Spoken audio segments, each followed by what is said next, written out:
참여이기도 하는데 반주가 음악이 내 평생 살아온 길 뒤를 돌아보니 걸음마다 자악마다 다 제뿐입니다. 우리 이게 이제 찬송가 가사에 실렸어요. 근데 아주 예전에 제가 들었던 얘기인데 한 그 살인죄를 범한 사형수가 이제 사형 집행 날을 이제 기다리고 있는데 이제 감옥에 있는 동안에 이제 전도를 받았습니다. 전도를 받아서 이제 예수님을 만나게 됐습니다. 인격적으로 만나게 되니까 자기가 이제까지 해왔던 모든 그 잘못, 그리고 자기가 저질렀던 살인, 그리고 남을 해코지했던 그런 모든 지난날의 삶이 너무너무 후회가 되고 너무너무 속상하고 너무너무 죄송하고, 그리고 유가족들이나 이런 분들에게 도대체 갚을 길이 없는 거예요. 그래서 날마다 이제 기도하고 용서를 구하고 그렇게 했대요. 그렇게 했는데 이제 사형 집행날이 다가와서 이제 딱 사형을 당하게 되는데, 그때 그 간수 되시는 그 크리스찬이 물었대요. 소원이 있느냐? 마지막에 하고 싶은 말이 있느냐? 그러니까 이분이 그랬대요. 그 찬양 딱 한 번만 부르게 해달라. 찬양 한 번만 딱 부르게 해주고 이 창이 끝나면 사형을 집행시켜 주십시오. 그랬대요. 그러면서 이제 그분이 불렀던 찬양이 내 평생 살아온 길 뒤를 돌아보니 걸음마다 자옥마다 다 제뿐입니다. 그러니까 이 찬양을 부르면서 자기도 울고 교도관도 울고 진심으로 자기의 죄를 잘못하고 자복하고 용서를 구하는 그 사람의 모습에 많은 사람들이 감동을 받았다. 이제 이런 이야기를 제가 들었습니다. 그러면서 그분이 이야기하는 것 중에 하나가 정말 내가 하나님의 사랑을 받을 수 있는 자격이 전혀 없는 사람이고 걸음마다 자옥마다 죄밖에 진 적이 없는데 하나님이 이렇게 나를 사랑하셔서 나를 구원해 주시고 하나님의 자녀로 삼아 주신 것이 너무 감사하다. 이제 이런 거죠. 갑자기 우리 아까 그 반주가 나오니까 그 생각이 문득 났습니다. 여러분 혹시 트로이 전쟁이라고 들어보셨습니까? 트로이 목마, 그래갖고 목마 속에서 이렇게 막 사람이 나와가지고 막 이렇게 싸워서 그 성을 점령한, 내용은 잘 모르겠지만 트로이 목마는 기억하실 겁니다. 그게 이제 스파르타하고 트로이라는 두 왕국 간의 전쟁이 일어난 거예요. 그래서 그때 그 유명한 아킬레스라는 사람도 등장하고 하는데, 이 전쟁이 왜 일어났냐 하면 한 사람 때문에 일어났어요. 한 여자 때문에 일어났습니다. 그 여자가 절세 미녀라고 하는 헬레네라는 여자 때문에 일어났는데, 스파르타의 왕이 메넬라우스라는 사람이에요. 근데 메넬라우스와 이 헬레네가 결혼을 해서 살고 있는데, 이 헬레네가 너무 절세 미녀고 이쁘니까 트로이의 왕자 파리스라는 왕자가 이 여인을 막 유혹을 합니다.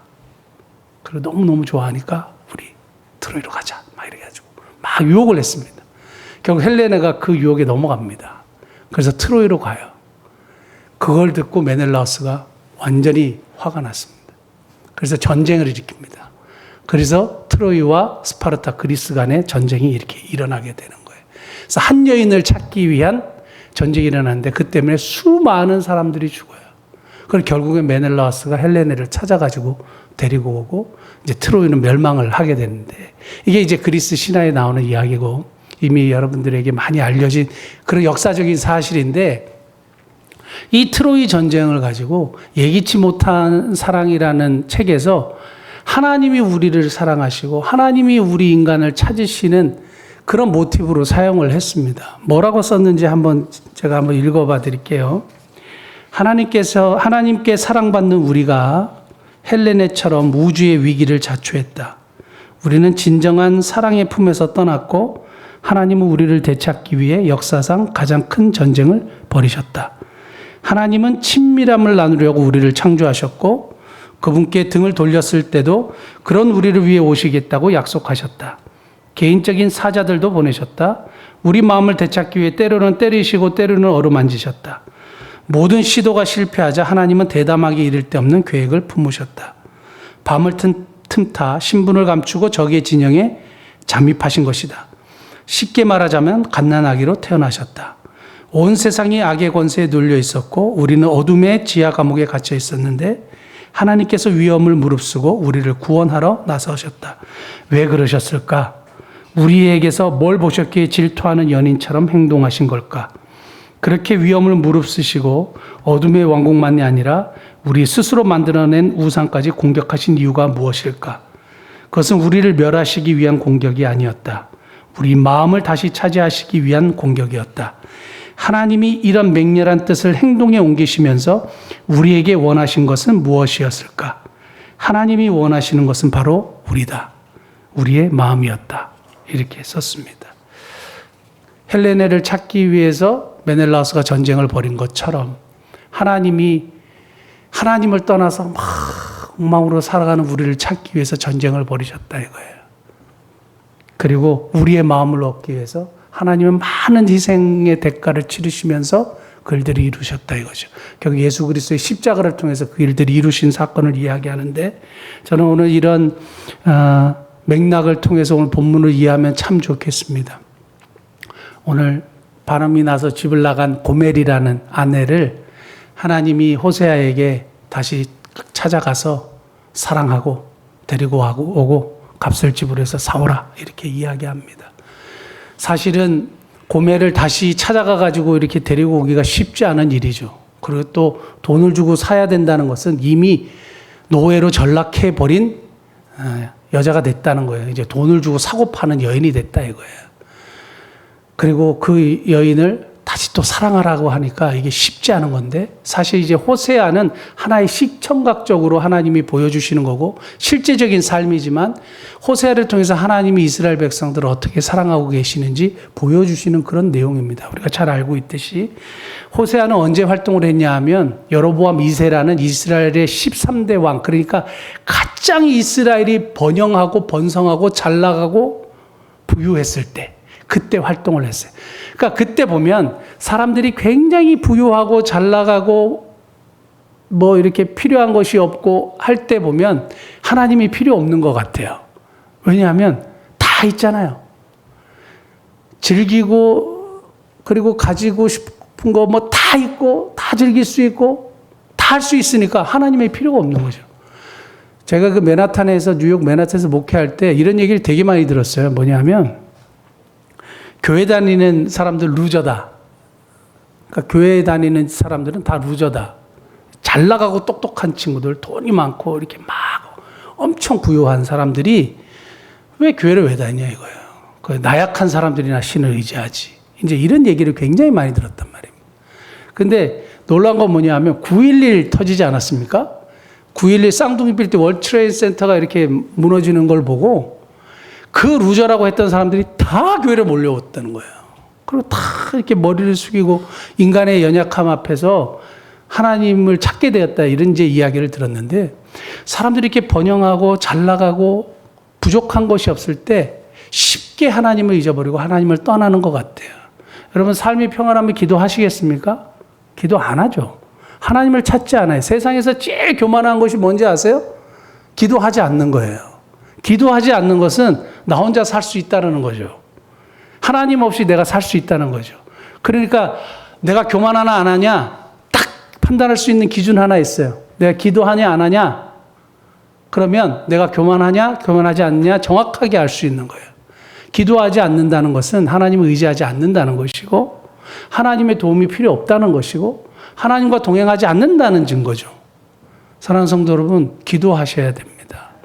우리는 우리 스스로 절대로 존재할 수 없는 그런 존재들이에요. 우리의 연약함을 인정할 수밖에 없는 존재들인데 내 힘으로 내가 살 수 있다고 착각하는 순간부터 우리는 나락으로 떨어지게 돼 있습니다. 사랑하는 성도 여러분 저와 여러분이 정말 하나님 앞에 무릎 꿇고 하나님이 모든 주권을 가지고 계시다는 것을 인정함으로부터 우리의 삶을 시작해가는 그런 복된 은혜가 있기를 원합니다.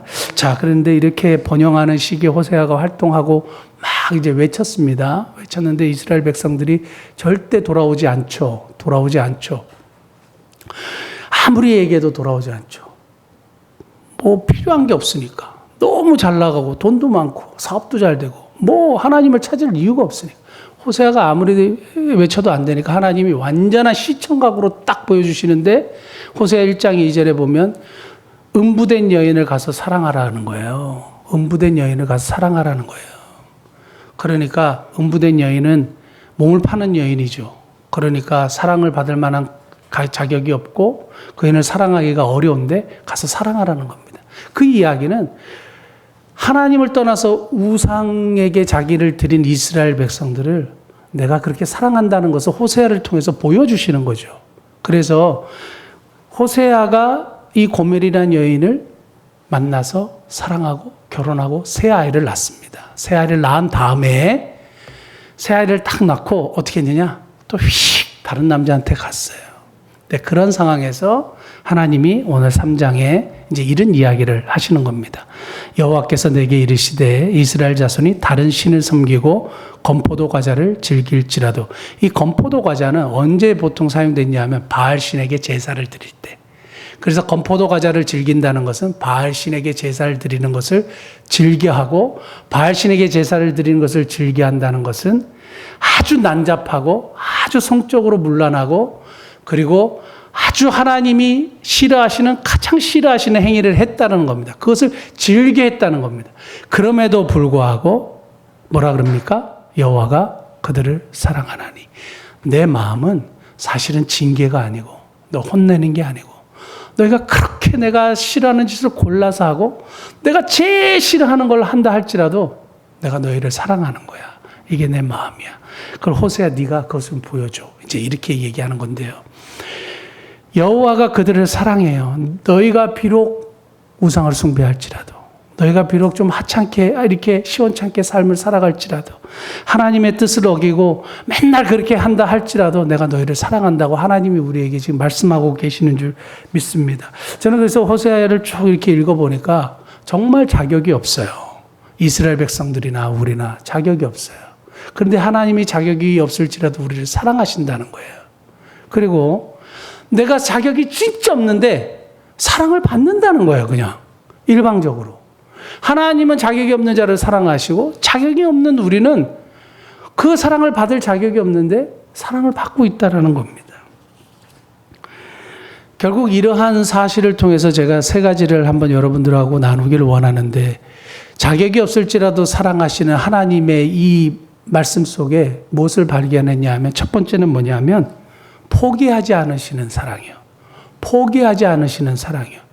자격이 없는데 사랑하시는데, 이렇게 우상을 숭배하고 하나님이 싫어하는 일들을 골라서 하는 이스라엘 백성들을 하나님이 징계도 하시고 혼도 내시지만 결국 하나님이 원하시는 건 뭐냐 하면 돌아오기를 원하시는 것이고, 다시 하나님의 자녀로서 하나님의 은혜 가운데 풍성하게 거하면서 풍성한 삶을 누리기를 원하시는 거예요. 그게 하나님의 본심이에요.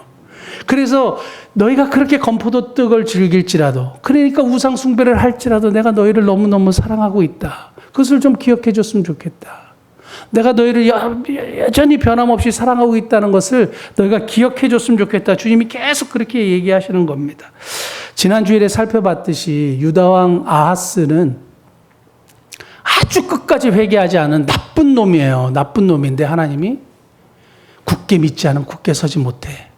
난 네가 굳게 믿었으면 좋겠어. 그리고 굳게 서서 네가 왕의 역할도 잘 감당하고 하나님의 백성으로도 잘 감당했으면 좋겠어 하고 하나님이 계속 메시지를 보내는데, 아하스는 끝까지 하나님 의지하지 않고 아수르 왕이라는 세상의 파워를 결국에는 의지하게 되죠.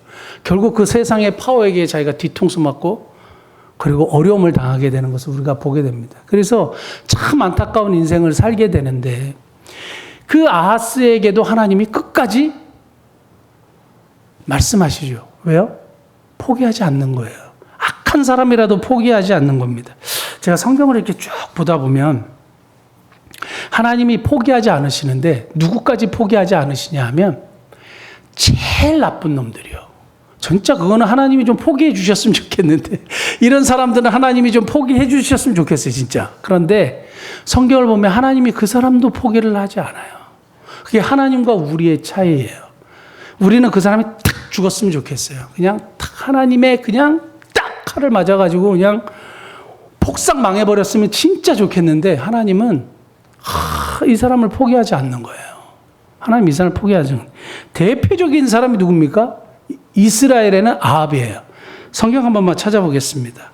열왕기상 21장 27절. 그렇게 말을 안 듣던 아합이 이제 엘리야가 아합을 만나가지고 한번 뭐라고 이야기합니다. 그리고 그러면 안 된다 그러고 혼을 내니까 아합이 이랬습니다. 아합이 이 모든 말씀을 들을 때, 엘리야의 말씀을 들을 때에 그의 옷을 찢고 굵은 배로 몸을 동이고 금식하고 굵은 배에 누우며 또 풀이 주고 다니더라. 그 다음에 여호와의 말씀이 디셉 사람 엘리야에게 임하여 이르시되, 그 다음에 놀랍습니다. 아합이 내 앞에서 겸비함을 너가 보느냐?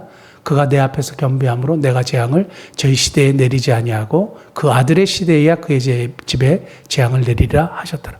하나님이 그렇게 나쁜 아합인데도 불구하고 아합이 한번 진짜 잘못했다고 이렇게 하니까 하나님이 너무 마음이 좋으신 거예요. 그렇게 나쁜 사람인데도 아합이 내 앞에 겸비함을 내가 보느냐 하고 너무 좋아하시는 거예요. 하나님은 그렇게 악한 사람도 포기하지 않으시는 거예요. 유다의 대표적인 가장 악했던 왕은 또 므낫세를 뽑습니다. 이제 므낫세는 또 어떻게 하나님이 반응하시냐면 역대하 33장 한번 볼까요? 여호와께서 므낫세와 그의 백성에게 이르셨으나 그들이 듣지 아니하므로, 그 다음에 여호와께서 아수르 왕의 군대 지휘관들이 와서 치게 하심에 그들이 므낫세를 사로잡고 쇠사슬로 결박하여 바벨론으로 끌고 갔습니다. 그가 환난을 당하여 그의 하나님 여호와께 간구하고 그의 조상들의 하나님 앞에 크게 겸손하여 기도하였으므로 하나님이 그의 기도를 받으시며 그의 간구를 들으시자 그가 예루살렘에 돌아와서 다시 왕에 앉게 하심에 므낫세가 그제서야 여호와께서 하나님이신 줄 알았더라. 므낫세는 하나님을 좀 몰랐으면 좋겠어요. 그냥 탁 죽었으면 좋겠던 사람인데 하나님은 므낫세를 끝까지 포기하지 않으시고 혼쭐을 내시면서도 하나님을 깨닫게 하시고 돌아오게 하신다는 거예요. 이게 하나님이에요. 하나님은 포기하지 않으시는 분이에요. 저와 여러분도 마찬가지고 우리가 어떤 상황 가운데 있다 할지라도 하나님은 그럴지라도 우리를 사랑하시고 끝까지 포기하지 않으시는 하나님. 그 하나님이 계시기 때문에 오늘도 저와 여러분들이 존재하고 있는 줄 믿습니다. 하나님이 우리를 포기하셨다면 어떻게 됐을 것 같아요? 끝났죠. 끝났죠. 아무것도 우리가 할 수 있는 게 아무것도 없습니다. 성경에 보면 우리가 죄인 되었을 때에 하나님이 우리를 사랑하셨다 그랬고 우리가 원수 되었을 때 하나님이 우리를 사랑하셨다 그랬죠. 세상에 나라를 위해서 죽는 사람도 있어요. 그래서 우리 안중근 의사, 유관순 열사, 열사하고 의사의 차이는 열사는 무력으로 한 분을 열사라고 하고 의사는 무력으로, 그래서 이렇게 권총을 쏘거나 도시락 폭탄을 던지거나, 그래서 윤봉길 의사 이렇게 얘기합니다. 열사는 무력을 사용하지 않고 했던 분을 열사라 그래요. 유관순 열사. 그런데 하여간 이렇게 나라를 위해서 목숨을 바친 분들도 있어요. 부모를 위해서 죽는 자식이 있고 또 자식을 위해서 죽는 부모들이 종종 있지만 원수를 위해서 죽었다는 얘기 들어보셨습니까? 원수를 위해서 내 목숨을 그냥 바쳐요. 말이 돼요? 안 되는 거예요. 죄인을 위해서 내가 대신 죽어요? 그걸 있을 수 없는 일이에요. 근데 유일하게 예수 그리스도가 우리와 같은 죄인을 위하여 십자가에 못 박혀 죽으시고 하나님과 원수되었던 우리를 위해서 죽으시고, 왠지 아세요? 하나님이 우리를 끝까지 사랑하시기 때문에, 포기하지 않으셨기 때문에 그런 거예요. 사랑하는 성도 여러분, 저와 여러분이 우리를 끝까지 포기하지 않으시는 하나님을 믿고 여러 가지 어려움이 있지만 포기하지 않고 살아가시는 복된 은혜가 있기를 축복합니다. 자, 두 번째는 제가 이 쭉 말씀을 계속 묵상하고 하면서 발견한 게 있습니다. 여러분은 그냥 쉽게 발견할 수 있는데 저는 한참 있다 발견했는데요. 1절 한번 보실까요? 여호와께서 내게 이르시되 이스라엘 자손이 다른 신을 섬기고 건포도 과자를 즐길지라도 여호와가 그들을 사랑하나니 너는 또 가서 타인의 사랑을 받아 음녀가 된 그 여자를 사랑하라. 너는 또 가서 사랑해라. 가서 사랑해라. 또 가서 사랑해라. 이건 뭐예요? 적극적으로 사랑하는 거예요. 적극적으로 사랑하시는 하나님이에요. 그냥 수동적으로 돌아와서 용서를 구하면 품어주는 게 아니고요. 지금 이미 방탕하게 방황하고 있는 그 여인에게 가서 사랑하는 거예요. 마찬가지로 우리가 하나님을 떠나서 온갖 짓을 다 하는데 하나님이 찾아오셔서 만나주시고 변화시켜주시고 은혜를 베풀어 주신 것처럼 하나님은 적극적으로 사랑하시는 분이시다라는 겁니다. 수동적으로 사랑하시는 게 아니고 굉장히 중요해요. 그래서 내가 하나님 잘못했어요 이러면 그래 이렇게 받아주시는 것이 아니라 내가 아무 자격이 없는데, 내가 그냥 아무 행동도 하지 않았는데, 나는 그냥 여전히 죄악 가운데 이렇게 있는데 하나님이 그냥 찾아오신 거예요. 기독교의 위대함이 뭔지 압니까? 다른 종교는 수행 종교라고 해서 내가 신을 막 찾아가야 돼요. 그래가지고 막 신을 찾아서 막 헤매야 됩니다. 근데 천지를 창조하시는 어마어마한 신이 존재하시는데, 그 하나님이 존재하시는데, 그 하나님이 자신을 드러내 보이려는 의도가 전혀 없으면 우리가 어떻게 찾겠습니까? 아무리 찾아보세요. 달까지 우리가 갈 수 있어요? 없어요. 앨런 머스크나 갈 수 있을까? 거기 가서 찾겠어요? 못 찾아요. 하나님이 거기 안 계시면 어떻게 해요? 물론 천지에 계시지만 못 찾아요, 인간이. 하나님이 찾아오신 거죠. 그 천지를 창조하신 하나님이 우리를 찾아오셔서 내가 여기에 존재하고 있고 내가 천지를 창조한 하나님이고 내가 너희를 사랑하는 하나님이고 보여주시기 때문에 우리가 아는 거예요. 하나님은 적극적으로 우리를 사랑하시는 분이에요. 그냥 수동적으로 우리가 반응할 때만 사랑하시는 것이 아니라 적극적으로 사랑하시는 하나님이신 줄 믿습니다. 교회에서 역사가 이렇게 일어나고 회복의 역사가 일어나고 치유의 역사가 일어나고 변화의 역사가 일어나는 이유가 뭐냐 하면, 그래서 만신창이 된 가슴과 여러 가지 힘들고 고난 속에 있는 성도들이 교회에 와서 위로받는 것은 적극적으로 사랑하시는 하나님이 찾아와 주시기 때문에 그렇습니다. 하나님은 어떻게 해요? 적극적으로 사랑하시는 하나님이신 줄 믿습니다. 저는 기독교 신앙은 행동하는 신앙이다 이렇게 확실히 믿는 사람이에요. 그래서 뭐 기독교 신앙을 정의할 때 저에게 기독교 신앙은 행동하는 것이다. 그래서 행동하지 않는 것은 정말 우리 크리스찬의 신앙이 아니다 이렇게 보는데, 야고보서 1장 27절에 보면 하나님 앞에서의 경건이 뭐냐? 고아와 과부를 그 환난 중에서 돌보는 것이다. 이렇게 되어 있습니다. 그러니까 경건한 생활이 뭐냐? 하나님 앞에 신앙생활하는 것은 도대체 뭐냐 이거예요.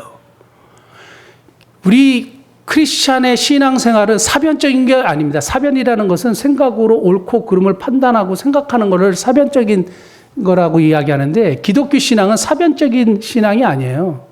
행동하는 신앙이에요. 저희가 그래서 하는 것 중에, 행동하는 것 중에 하나가, 이제 이번에도 추수감사주일 오면 우리가 헌금을 드리지만 절기 헌금을 이제 60% 떼가지고 그냥 흘려보내잖아요.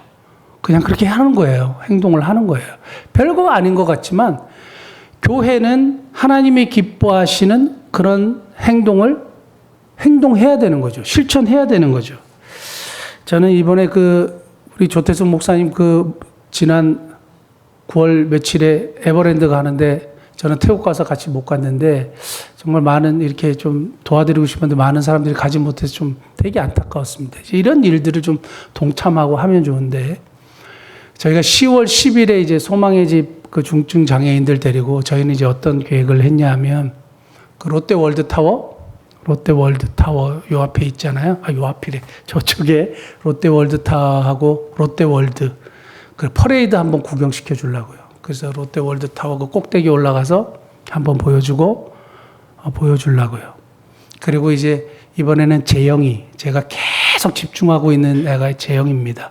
재영이라는 친구 계속 제가 복음을 전하고 있어요. 복음을 전하고 있고, 그리고 제가 가서 항상 이렇게 재영아 손 이렇게 하고, 이제 정말 예수님이 너를 위해서 십자가 못 박혀 죽으셨다는 사실을 믿으면 목사님 손을 꼭 잡어. 잡는 것 같기도 하고 안 잡는 것 같기도 하고 이게 자꾸 헷갈리는 거예요. 그리고 계속 제가 복음을 전합니다. 결국 이런 일을 하는 이유 중에 하나는 그냥 뭐 선행을 하고 이게 아니에요. 예수 그리스도의 복음을 전하고 그 영혼을 꼭 하나님께로 인도하고 싶은 마음이에요. 그래서 이런 과정을 통해서 복음을 전하고 저는 소망의 집 가족들이 다 예수님 믿고 구원받는 놀라운 은혜가 있기를 원하고 그렇게 될 줄 믿습니다. 지난번에 소망의 집 가족들 제주도 한번 갔다 왔잖아요. 제주도 갔다 왔는데 제주도에서 누구라고는 얘기하지 않겠습니다. 우리 조태승 목사님은 그런 일들을 수도 없이 경험하시겠지만 저는 그런 경험이 많지 않으니까. 그래서 그 남자친구를 데리고 이제 화장실 가서 막 소리를 지르니까 얘가 좀 변이 급한가 보구나 하고 이제 화장실 이렇게 데려갔어요. 화장실 데려갔는데 급했던 모양이에요. 이렇게 이제 바지를 내리고 변기 앉질 않아요. 그래서 이렇게 서가지고 그냥 이렇게 팍 했어요. 그러니까 어마어마하죠. 그래가지고 제가 이제 그걸 막 닦이고 했는데 계속 나오는 거예요. 야, 그래서 아직 덜 끝났니? 그래서 말을 안 하니까 그래. 닦아도 계속 나오니까 아무래도 야, 계속해. 그래가지고 거기를 막 이렇게 했는데요. 그래서 열심히 닦았습니다. 막 이제 물을 갖다가 막 닦고 막 했는데 야, 하루 이틀은 이제 할 수 있지만 아무도 안 보잖아요. 하루 이틀은 내가 이 일을 할 수 있지만 야, 이건 사명이 없으면 진짜 못하겠다. 하고. 그래도 사랑하는 마음으로 이렇게 잘 섬기고 이렇게 했는데 우리가 이런 어떤 선행을 하고 부재를 하고 행동을 하고 보십시오. 여러분들의 삶 속에 예수님의 마음을 가지고 예수님의 사랑을 가지고 적극적으로 뭔가 실천하는 것을 한번 얘기해 보세요라고 이야기할 때 뭘 얘기할 수 있을까 한번 생각을 한번 해보십시오. 내가 과연 적극적으로 사랑을 실천한 것이 있는가? 내가 적극적으로 무엇인가 예수님의 사랑을 가지고 행동한 적이 있는가? 여러분 그런 간증들이 막 쌓여가지고 내가 뭘 했는지조차도 모를 정도가 돼야 되지 않을까요? 저는 그런 풍성한 간증이 우리 모든 성도들이 있기를 정말 축원합니다. 태국에 제가 장애인 집을 갔잖아요. 이길의 선교사님하고 김민정 선교사님 만나고 거기를 갔는데 한번 보여주시겠습니까? 사진 혹시 가능합니까? 이게 이제 넝비야 할아버지라는 분의 집이에요. 이게 엄청 깨끗해진 거랍니다. 저는 가서 여기 무슨 쓰레기 더미에 사나? 근데 이게 너무너무 한 100분의 1 깨끗해진 거래요. 이게 집 아닌데요. 집 안이 온통 저는 쓰레기 더미 같았어요. 근데 너무 깨끗해진 거래요. 냄새도 좀 시큼시큼한데 이것도 너무너무 깨끗한데 저 끝으로 가보니까 저기 창문이 아니고 그냥 뭐라 그러죠 이게. 철사 같은 그걸로 돼 있어요. 그냥 바람이 들어오고 지금 비가 오는데 비가 막 내리치고 그냥 저렇게 살아요. 할아버지가 그러니까 뇌출혈을 일으켜서 저렇게 사는데 이길의 선교사님이 가장 신경을 쓰는 분이 이분이더라고요. 이분인데 이분을 찾아가서 복음을 전하고 기도해주고 하는데 이분 때문에 시작한 게 뭐냐면 이제 오토바이에 물통을 싣고 가가지고 1년 동안 저렇게 방치가 돼 있으니 아무도 돌보지 않고. 근데 이분을 만나게 된 거예요. 냄새가 얼마나 나겠습니까? 한국 사람도 아니고.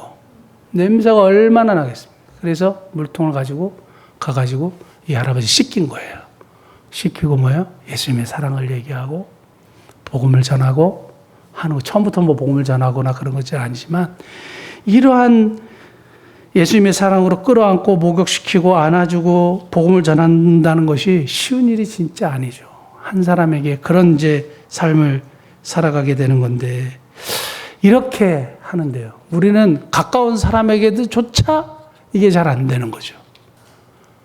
가까운 사람에게조차 이게 사랑의 실천이 잘 안 된다는 거예요. 정말 중요한 것이 있어요. 이건 뭐냐면 이거는 제가 늘 강조하고 우리가 꼭 기억해야 되고 하는 게 하나 있습니다. 여러분 기도응답 진짜 받기를 간절히 원하시죠? 기도응답의 가장 우선 선결 조건 우리가 아까도 사죄의 기도를 하나님 앞에 드렸죠. 근데 하나님 앞에 사죄를 받는 선결 조건 그게 뭔지 아세요? 용서하는 거예요. 내가 용서해야 하나님이 나를 용서해 주시고 내가 용서해야 나의 기도가 응답이 돼요. 용서하지 않으면 하나님의 응답을 보기가 어려워요. 우리는 가까이 있는 사람들조차도 사랑하지 못하고 쉽게 얘기하면 용서하지 못하니까 사랑하지 못하는 거죠. 적극적으로 가서 사랑한다는 것은 용서를 포함하는 겁니다. 고멜의 모든 행위를 내가 용서한다는 겁니다. 사랑하는 성도 여러분, 우리가 하나님께서 우리에게 분명히 말씀하시는 것이 있어요. 너희가 사람의 과실을 용서하지 아니하면 마태복음 6장 15절 너희 아버지께서도 너희 과실을 용서하지 아니하시리라. 이렇게 되어 있습니다. 그 다음에 마가복음 11장 25절 서서 기도할 때 아무에게나 혐의가 있거든 용서하라. 그리하여야 하늘에 계신 너희 아버지께서도 너희 허물을 사하여 주시리라. 제가 자주 강조하고 제가 연구한 것 중에 늘 이제 이것을 발견하게 돼서 참 하나님께 감사한 건 뭐냐면 욥이 재산이 회복되고 세상에서 가장 아리따운 딸들을 다시 얻게 되었을 때 하나님이 우선순위로 하라는 게 하나 있었어요. 그게 뭐냐면 친구들을 위해서 기도하라 그랬어요. 자기한테 와가지고 엄한 소리하고 딴소리하고 너무 화나게 하고 열받게 했던 친구를 위해서 먼저 기도하라 그랬어요. 욥기 42장 7절 여호와께서 욥에게 말씀을 하신 후에 여호와께서 대만 사람 엘리바스에게 이르되 내가 너와 너 두 친구에게 노하나니 이는 너희가 나를 가리켜 한 말이 내 종 욥의 말같이 옳지 못함이니라. 그 다음에 그런즉 너희는 수소 7과 수량 7을 가지고 내 종 욥에게 가서 너희를 위하여 번제를 드리라. 내 종 욥이 너희를 위하여 기도할 것인즉 내가 그를 기쁘게 받으리니 너희가 우매한 만큼 너희에게 갚지 아니하리라. 이는 너희가 나를 가리켜 한 말한 것이 내 종 욥의 말같이 옳지 못함이라. 그 다음 같이 한번 읽겠습니다. 이에 대만 사람 엘리바스와 수아 사람 빌닷과 나아마 사람 소발이 가서 여호와께서 자기들이 명령하신 대로 행하니라. 여호와께서 욥을 기쁘게 받으셨더라. 아멘. 10절 욥이 그의 친구들을 위하여 기도할 때 여호와께서 욥의 공경을 돌이키시고 여호와께서 욥에게 이전 모든 소유보다 갑절이나 주신지라. 욥이 그의 친구들을 위하여 기도할 때 이게 템포럴 클로즈라 그래서 시제거든요. 기도하고 난 다음에 하나님이 돌이키신 거예요. 기도하고 난 다음에요. 친구들을 위해서 그렇게 자기에게 엉뚱한 소리 한 친구들을 위해서 기도하고 용서하고 난 다음에 하나님이 응답하신 거예요. 이게 굉장히 중요한 영적인 원리예요. 여러분, 내가 용서하고 용납하고 적극적으로 사랑하지 않으면 하나님의 응답이 없어요. 없을 수 있다 이 말이에요. 중요한 것은 내가 먼저 용서하고 그랬을 때 하나님께 용서를 받고 기도 응답도 받는 그런 복된 은혜가 있기를 원합니다. 마지막 세 번째 자격이 없을지라도 사랑하시는 하나님 이것을 통해서 발견한 것은 2절 말씀 내가 은 15개와 보리 한 호멜 반으로 나를 위하여 그를 사고 갑집을 하는 거예요. 갑집을 하시는 사랑이에요. 사랑은 갑집을 하는 거래요. 이렇게 진짜 사랑하지 않으면요 절대 희생하지 않습니다. 갑집을 한다는 것은 희생한다는 건데 예수님이 갑집을 하셨죠. 십자가에서 모든 값을 다 치르셨죠. 희생하셨죠. 마찬가지로 하나님의 사랑은 갑집을 하시는 사랑이고 희생하시는 사랑이고 오늘 우리를 향한 하나님의 사랑도 그렇게 나타나시는 사랑입니다. 당시에 지금 은 15개와 보리 한 호멜 반을 합치면 은 30이래요.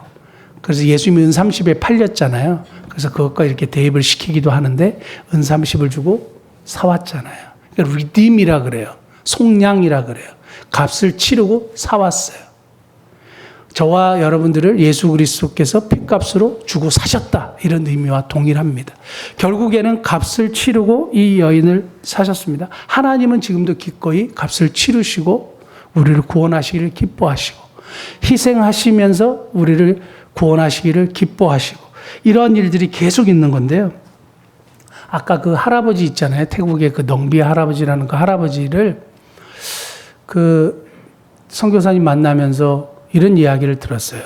그 집이 되게 깨끗해진 거래요. 그래서 별로 안 깨끗한데요. 그랬더니 저거는 너무너무 깨끗한 거예요. 할아버지가 1년 동안도 목욕 안 하고 아무것도 안 하고 있었는데 이제 이 길에 선교사님이 가가지고 목욕시키고 이렇게 안아주고 막 이렇게 해서 침 놔드리고 그래서 너무너무 좋아졌는데 찾아가지 못하니까 이제 다치시고 나서 찾아가지를 못하니까 이 할아버지 저러면 죽으실 텐데 아들은 알코올 중독자예요.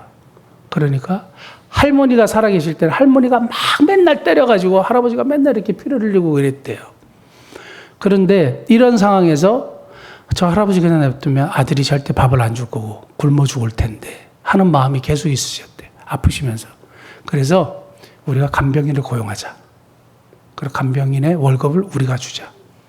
그래서 자신의 성교비 사비를 털어가지고 주는데 돈이 한 월 45만 원이 나간대요. 월 45만 원이 나간대. 제가 그 얘기를 딱 듣고 처음에 너무 전략적이지 못하고 비생산적인 게 아닌가? 이런 생각을 했어요. 우리가 한 교회를 후원할 때 필리핀에 진 교회를 세우고 한 교회를 후원할 때 한 30만 원씩 후원하거든요. 한 교회당 30만 원 후원하는데 한 사람을 이렇게 살리는데 45만 원이라는 돈이 들어가는 것에 대해서 너무 비효율적이지 않나 하고 근데 나중에 돌아와가지고 제가 숙소에서 회개했어요.